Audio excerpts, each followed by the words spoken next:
We need to shield the artifact they've got here right away. Using Garneau's data, I should be able to accomplish this without difficulty.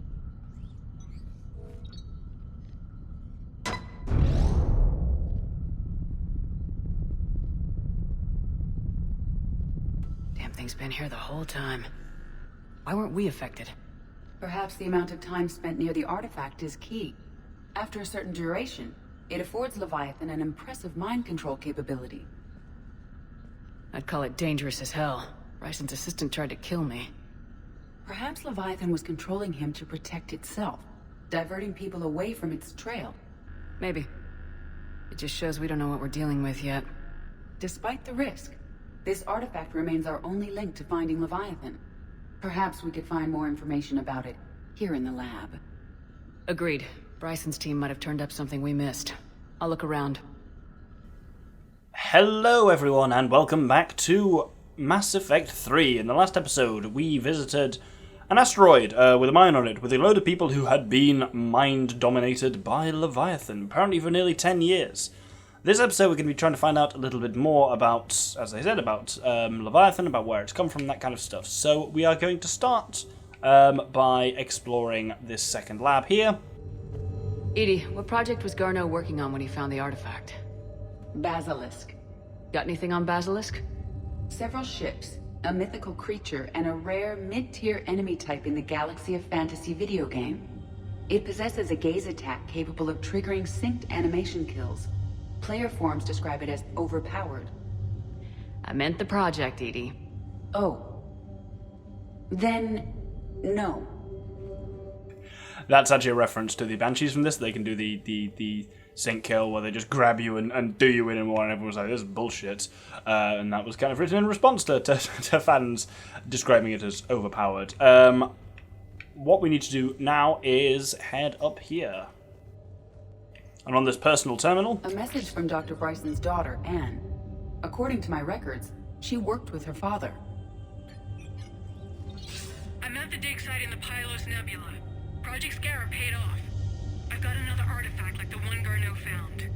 I think it could be affecting people's behavior. You need to shield the one in your office. I tried to warn Garneau, but I can't get through. We've got Reaper scouts coming in toward the main site. I'm heading to the secondary base to grab what research I can.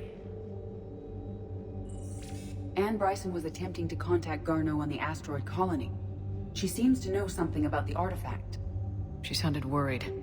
If Reaper forces were approaching, her concern was warranted. Let's hope we get to her before they do. She said she was in the Pylos Nebula, working for Project Scarab. That cluster contains several systems. I'll call up the nebula on the galaxy map. We may also search the lab for clues to narrow down her location. So, this is much like the last one. We can just go straight away and search the Pylos Nebula, but we have some clues here which we can narrow down our search with. I'll be exploring a lot of the Pylos Nebula anyway, but hey, you know me, I like to show off everything. Next to this creepy husk head, we have a drawer. Access card. Any idea what it opens? The requisitions locker. According to records, it was last used by Anne Bryson to obtain equipment for Project Scarab. Let's see what Anne Bryson requisitioned for Project Scarab. First off, an assault rifle Omniblade, I'll take that. Water recycling equipment. Didn't take breathing masks. Based on what Anne Bryson did or did not requisition, the dig site was arid but habitable. Get me a filter for systems with compatible planets. So that's one of the filters we need. For another one, we need to look at this. These are the ships Dr. Bryson and his team used? Yes. If we can find out which ship Anne Bryson took for Project Scarab, we may learn something. So there's 3 ships that headed out, and if we search this datapad here, Task Force Aurora, current travel requisitions, Project Basilisk, leader Garneau, Alex, transport MSV Kirkwall. That's a reference to, that's like the world in Dragon Age, which is also BioWare. And Project Scarab, the team leader Bryson Ann, transport MSV Icarus. Anne Bryson flew out on a ship called the Icarus. Can you track its movements? No. The Reapers have disrupted civilian comm buoys, but we might learn more if we find the ship's specifications. I believe you saw them earlier. Indeed we did. The Icarus. Here we go. The ship has enhanced electrostatic discharge cells. They facilitate long-range FTL travel. So they jumped to the Pylos Nebula by mass relay, then flew to another system. Yes. Otherwise, they would have chartered a less expensive ship. Okay, we can rule out the relay system. With that, if we go back to the galaxy map itself, well, system map in this sense, we can filter by ship schematics. Based on the search data, it is one of these two systems. And then by the equipment needed. Based on the data, only one system remains a viable possibility. Good. Let's go get Anne Bryson. But before that, let's head to the med bay on the Normandy. And it's time to mix up our bonus powers a bit. I'm not going to put it on, but we got Dark Channel from that conversation we had with Javik a couple of episodes ago. But the one I'm going to put on, because it's actually quite useful in this mission upcoming, is Inferno Grenade. We've seen this on Ashley, and indeed it's Ashley we got it from. But it's a very handy anti-armor power alongside Incinerate, and so a good chance to show it off. And we've never really used grenades a great deal, because grenades powers aren't on the cooldown time with the rest of the powers, but they require ammunition in the form of grenades. We want damage, I think. Increased max grenades is always nice, and let's increase damage to armor or impact radius and shrapnel. Let's put damage to armor on it. Cool. With that done, let us head out to the Pylos Nebula. So, we have ruled out the relay system, but there's shit here anyway, so we will grab the planet Isali. Isali is a standard hydrogen-helium gas giant. Though gas giants are known for their powerful magnetic fields, Isali's field is stronger than current models predict. Oh, this line again. Within the frost line of its solar system, where gas giants do not usually form, it is believed to have been an extrasolar capture. With no infrastructure to speak of, the Reapers have ignored Isali as a military target. What a boring description. Does, however, get us a Jovian dissertation, though. Jovia meaning pertaining to the planet Jupiter, in that sense, or large gas giants generally. Bit of fuel there, and now we can move on to the other systems. So there's two of them, and we know it's actually in the Zaharin system, but we basically have to go via Dorada anyway, so why not? Here we have, I think it's this one, is it? Cineas, which is clearly the same model as Isali from the last system anyway. But this is a standard hydrogen-helium gas giant that has more than 80 moons. Man, there's some boring-ass gas giants to scan in this system. They were really just running out of beans at this point.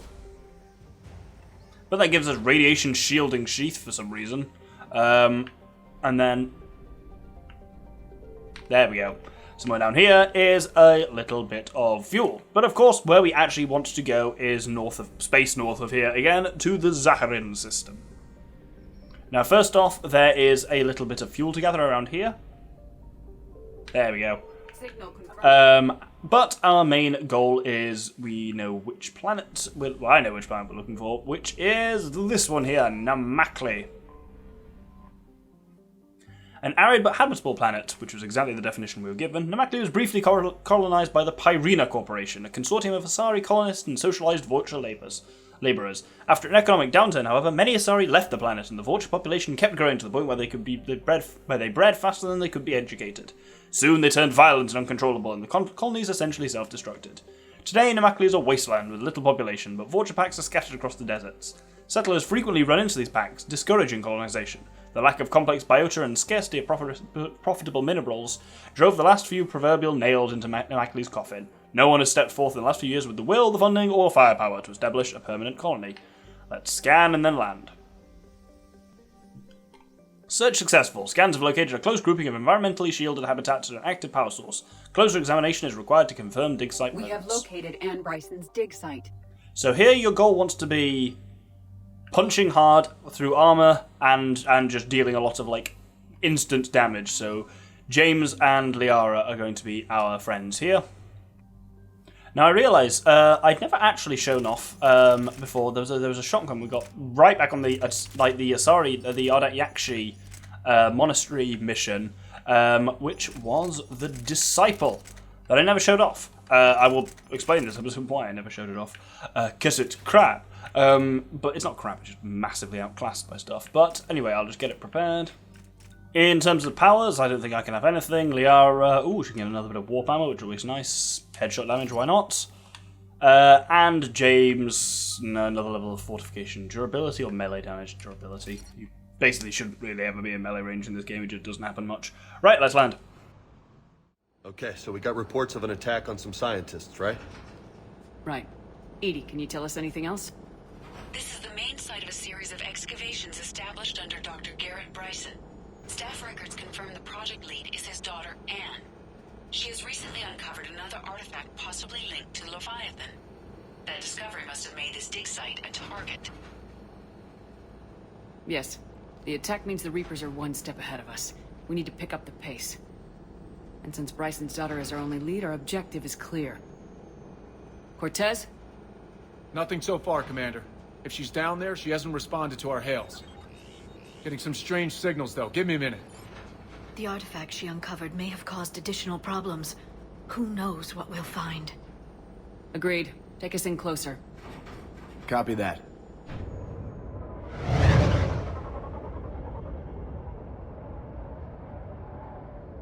We have hostiles! Take us in! Commander, on the landing platform! That's her!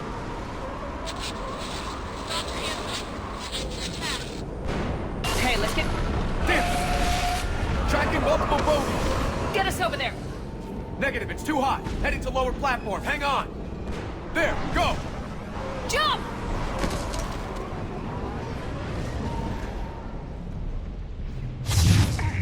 We're in the shit now, Commander! Excited. It's a war zone. Move! She's somewhere above us. Hello? Is anyone there? I'm coming down. No! Stay where you are! This is Commander Shepard of the Alliance Navy. It's too dangerous. We'll come to you. Yes, okay. You should take the elevator up on the far side. Copy that. We're on our way. So, this isn't immaculate, it's a real mess. Like, you are constantly, there's harvesters everywhere, who weirdly stay animated when you're choosing weapons, which is disturbing. But yeah, you're basically constantly fighting. Let's put Inferno Grenade. Oh, 7 grenades, that is really nice, actually. And I'm basically just trying to just get powers actually sorted quickly, but it really does drop you in the shit. Don't stand around for too long on this map, because if you do, the harvesters will just shoot at you. You kind of have to really keep moving. There it was. And you can't hide from it. Cover doesn't work on it or anything like that because they just hit you. It's just an instant explosion, which is a bit irritating, but there we go. Right, can we get down here? Yeah, it's a complex map to navigate directly, as you can see, because it's a cliffside mess. But let's talk about the Disciple shotgun. So the Disciple shotgun is fine in the early game. They're swarming everywhere up here. Can you find a place to hide? I'll try. That's Inferno Grenade, by the way. Didn't do a great amount of damage, but does set him on fire successfully, which is kind of fun. I believe there's something of interest in this building. Well, there's obviously more cannibals. But yeah, like, the Disciple is fine. It's just, it's outclassed by the Talon. And because the Talon basically does exactly what it does, it's slightly more powerful. That was what I was looking for. High velocity barrel. Oh, bugger. Shit ass. Where did he come from? Right, okay, well, let's pull him in the air and Carnage him. Wow, he killed me. Or Carnage killed me. Also possible. But yeah, to continue, yeah, the Widow is just, not the Widow, the Disciple is just outclassed by the Talon, because they are basically the same weapon, except the Talon as a pistol is lighter and can hold more kind of ammunition in total, so it's really just a better weapon, which is why I've never used the Disciple, because I was meant to show it off, and then we got the Talon, and the Talon's just a lot more useful. Like, it's accurate enough and can fire in a decent burst, but it's just, it's outdone, so it never came up beyond that point. Right, there's a few things to grab here. There is an AT-12 Raider, which is a mad type of shotgun that I'll show off in a future mission. Because it's absurdly powerful and fires two very quick shots, but then takes ages to reload, so it's a bit of it's an experience using it. There's also a high velocity barrel there, which is quite nice. With that, oh, it's a harvester. No point fighting the harvester, just let it do its thing. There goes the easy way. Look for another path! As I say, navigating around Namakli is just a bit of a complex one. Oh, the bit of a husk fight. Oh, look at that. That was quite cool. But also, I'm going to die. So, I don't know why I thought I should have brought one of the lighter sniper rifles. I don't know why I thought bringing the Widow with me was a good idea. I suppose against the seriously heavy armored stuff, it is worthwhile.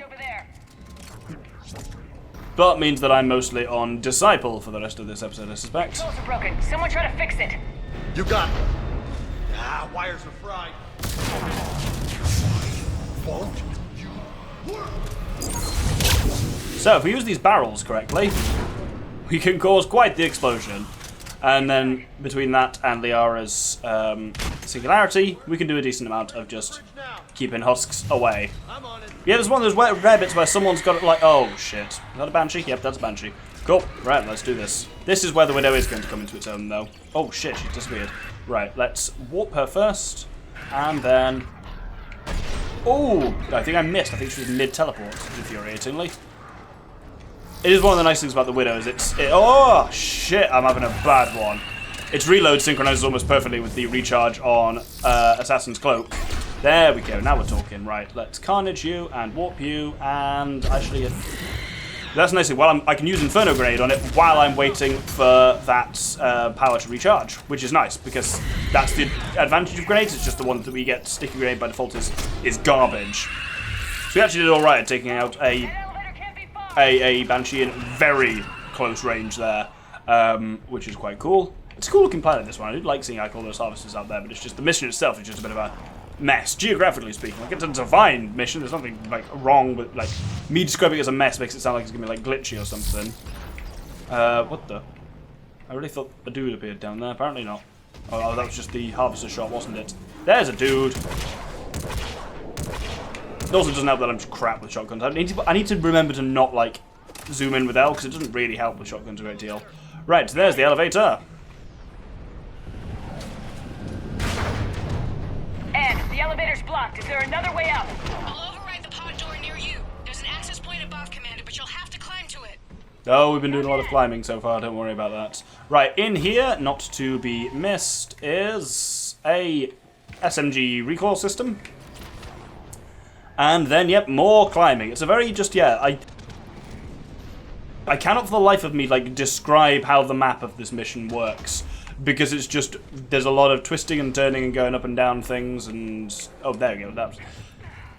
Generally, the kind of, like, covery and jumping crossing system is pretty good in this game, but sometimes it is just, like, I can't see where the point I'm supposed to be using is. Oh, there we go. Right. Let's deal with these guys. Fuck the shotgun. Let's do it the old-fashioned way and blow their damn brains out. Ah, there's a Ravager up there. He's going to definitely need some brain blowing. That sounded less weird in my head. Can't actually even see his health, but 2 shots should do it. Usually does. And number 2. Nope. Wow, that's surprising. I suppose I'm normally hitting with a few more powers as well. Let's take out this cannibal and see what we can do from there. God, there's a lot of them. Let's throw some grenades on there. Of course, yeah, unlike when James or someone uses them, we have to throw our grenade like a grenade. Which means they tend to be... The range on them is a lot tricky. You actually have to do, like, if you want to hit something like that, you have to do quite a high throw to actually arc it successfully. So there's a bit of a fine art to it that I've literally never worked out or got good at. So that's probably one of the reasons I don't use them a great deal. There we go. Well, that at least is everything dead there. Oh, that's a harvester. Yeah, it's a visually cool, if deeply messy one, the Namakli mission. But this was certainly the part when we were first playing this, when I was first playing this, when I started getting, like, really excited. Because, like, the whole, like, what the fuck is Leviathan thing really, like, got me interested, at this point. Because there's some hints about what it is, and its nature. It's, well, not even that hint, it's like, it's... Find another way. But it's just you've not got all the pieces of the puzzle yet, and I just found it very interesting at this stage, certainly. And it's like the fact that... The fact that, like, the Reapers are hunting Leviathan too? Attack my assistant, Hopkins. We're being cornered. Stay hidden, Doctor. We're trying, but there's too many of them. Hurry. Oh, bugger me.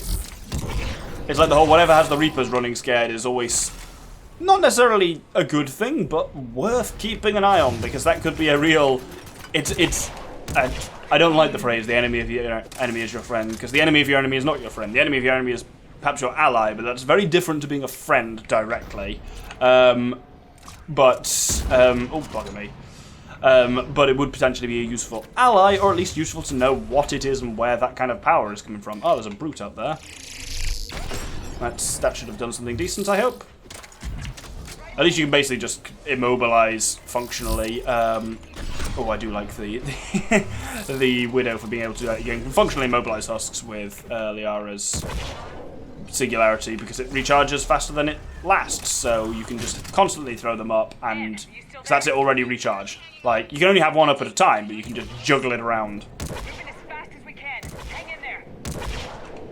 And with that, I think we're going to end here. Yes, it's a wild place to end, but I need to end an episode somewhere on this planet, and there's no good place to do it particularly. So I hope we've come to Namakli here to find Dr. Bryson's daughter, also Dr. Bryson, and I hope you'll join us then for finding her next episode. Thank you very much, and good day.